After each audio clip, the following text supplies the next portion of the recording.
Abdoulaye Wade naît le 29 mai 1926 à Kébémer au Sénégal. Son père et son oncle ont servi dans les tirailleurs sénégalais durant les combats de la Première Guerre mondiale en France. Son père meurt en 1984 à l'âge de 99 ans. Abdoulaye met en avant la longévité de son père pour sa propre carrière politique. En 1947, Abdoulaye Wade obtient le diplôme de fin d'études à l'école normale William Ponty à Sébikotane, un institut colonial dans lequel étaient formés les cadres de l'administration de l'Afrique de l'Ouest.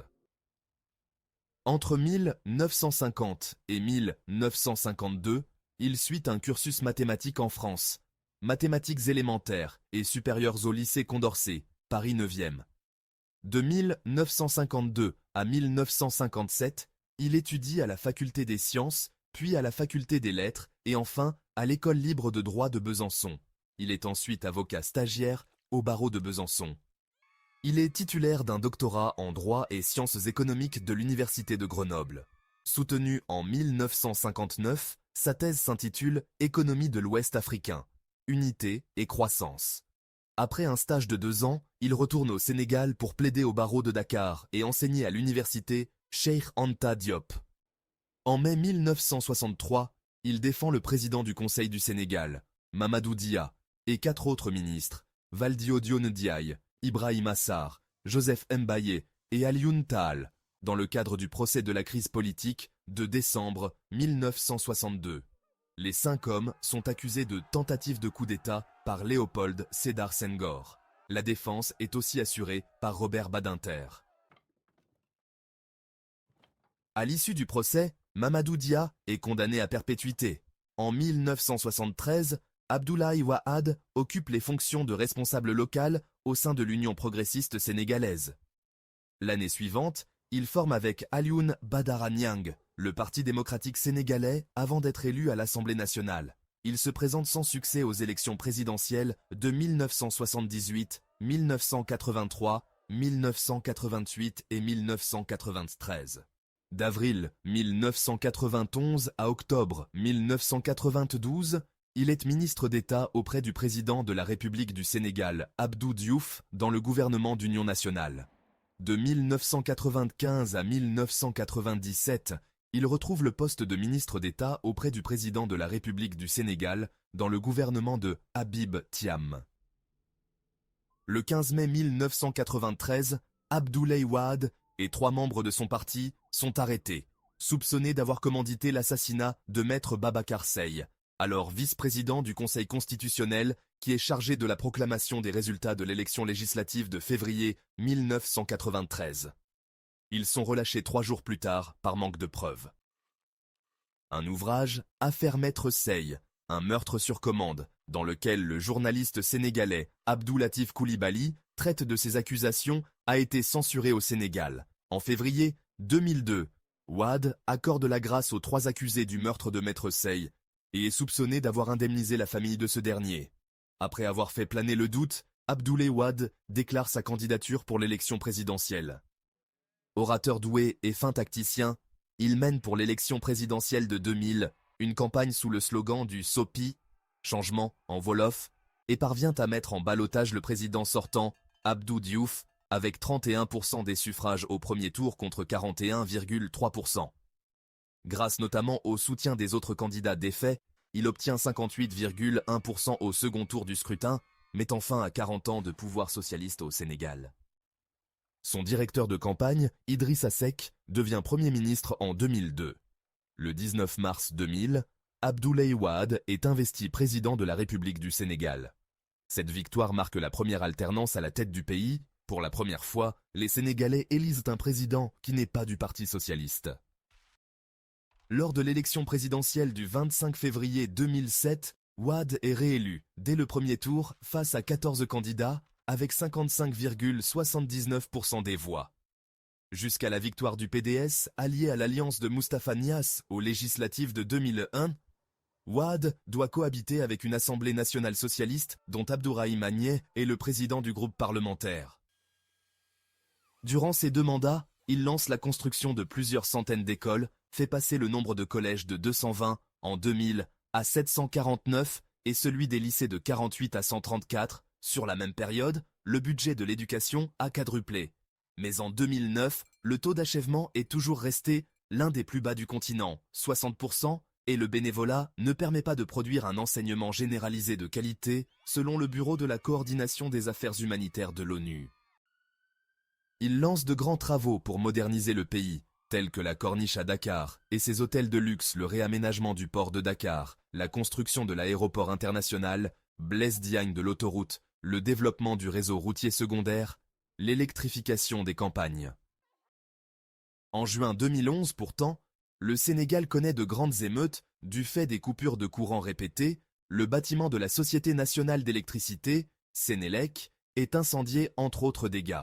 La politique de santé se traduit par la création de dispensaires, le doublement du nombre d'hôpitaux, l'ouverture de 18 centres médicaux, l'amélioration des conditions d'accès à l'eau potable et la baisse de la mortalité infantile. Il développe une grande politique agricole, la grande offensive agricole pour la nourriture et l'abondance, Goana, qui n'obtient pas les bénéfices escomptés, malgré les nombreuses terres cultivables disponibles, et les pénuries d'eau remettent en question les efforts liés au développement des infrastructures. Entre 2000 et 2010, il relève la situation économique du pays avec un taux de croissance de plus 4%, supérieur à celui des années 1990, une inflation contenue et des ressources de l'État en augmentation. Mais elle se détériore au début de son quinquennat avec en 2008 une dette publique qui atteint 21,4%, une croissance de 2,5% contre 4,3% en moyenne pondérée sur les dernières années, et un chômage qui ne baisse pas, atteignant 47% de la population active, plaçant le revenu de 54% des Sénégalais sous le seuil de pauvreté. Le pays conserve sa 4e place dans les économies d'Afrique de l'Ouest, malgré la perte d'attrait de la Côte d'Ivoire, du fait des troubles intérieurs et l'afflux de l'aide internationale qui équivaut à plus de 10% du PIB sénégalais.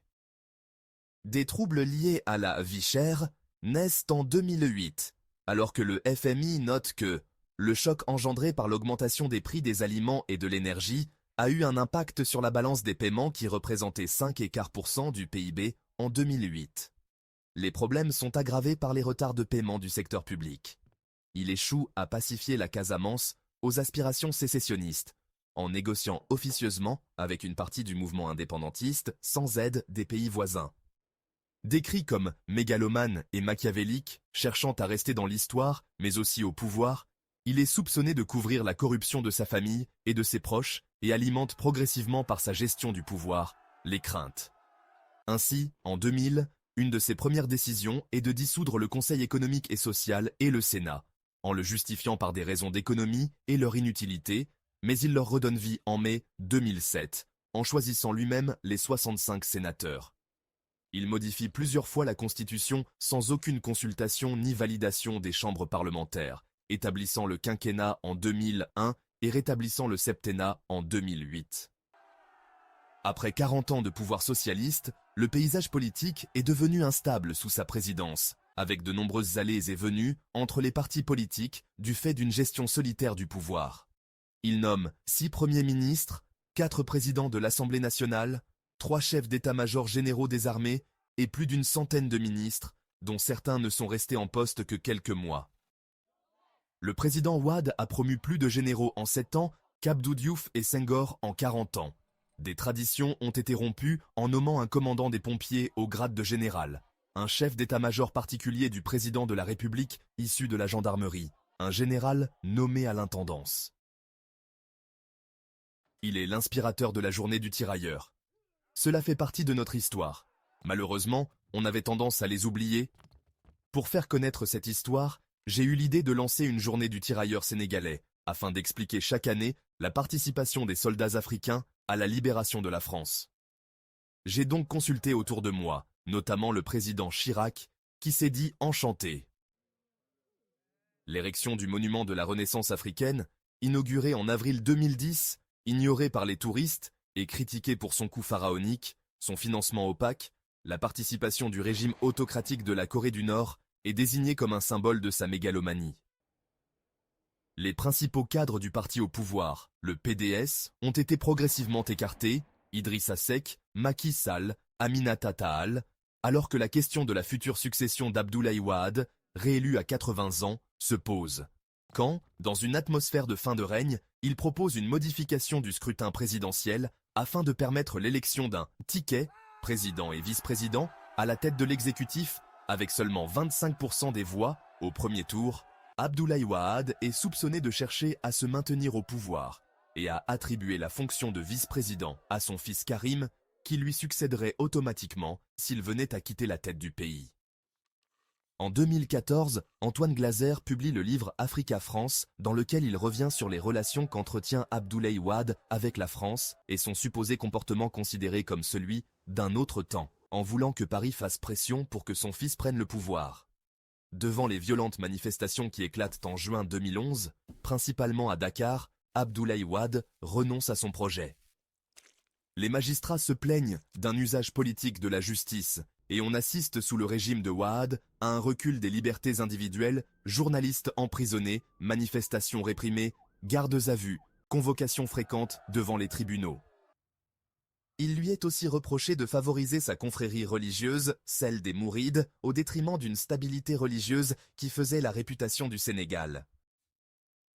Au niveau international, il s'appuie sur des nouveaux partenaires économiques au Moyen-Orient et en Asie, et promeut le nouveau partenariat pour le développement de l'Afrique, NEPAD, projet panafricain visant à faire entrer l'Afrique dans le commerce mondial et à se libérer de l'assistanat. Mais il s'isole diplomatiquement en se positionnant contre l'avis de l'Union africaine concernant la crise libyenne, tandis que les principaux partenaires du Sénégal, les États-Unis et la France, critiquent son attachement au pouvoir. En septembre 2009, le président Wade remet une valise contenant 100 000 € et 50 000 $ en liquide à Alex Segura, représentant du Fonds monétaire international au Sénégal. L'affaire est perçue comme une volonté de Wade de nuire à Alex Segura en le présentant comme corrompu. À partir de la fin 2011, plusieurs mouvements sociaux se forment, dans le secteur médical celui des transports et dans l'éducation nationale. Critiqué à Dakar, en particulier par la jeunesse, mais conservant en partie sa popularité dans les campagnes, Abdoulaye Wade est investi, le 23 décembre 2011, candidat du Parti démocratique sénégalais à l'élection présidentielle de 2012. Il a alors 85 ans.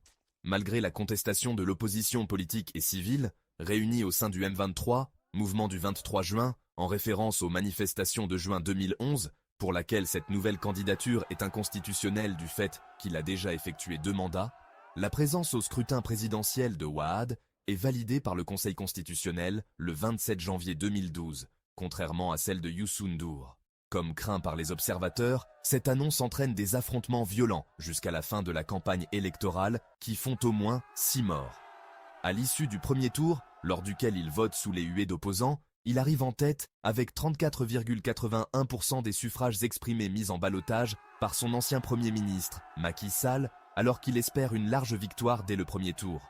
Il est battu le 25 mars 2012 par Macky Sall, qui recueille 65,80% des voix. Wade félicite le vainqueur au soir du second tour et quitte ses fonctions présidentielles le 2 avril 2012. Après la présidence, Abdoulaye Wade soutient son parti, le PDS, aux élections législatives de 2012. Il quitte le Sénégal en 2012 pour s'installer à Versailles, ville huppée proche de Paris et où il compte 3 résidences. En 2017, Wade est tête de liste de la coalition gagnante Wattu Sénégal, à laquelle appartient le PDS pour les élections législatives de juillet. Il revient au Sénégal le 10 juillet.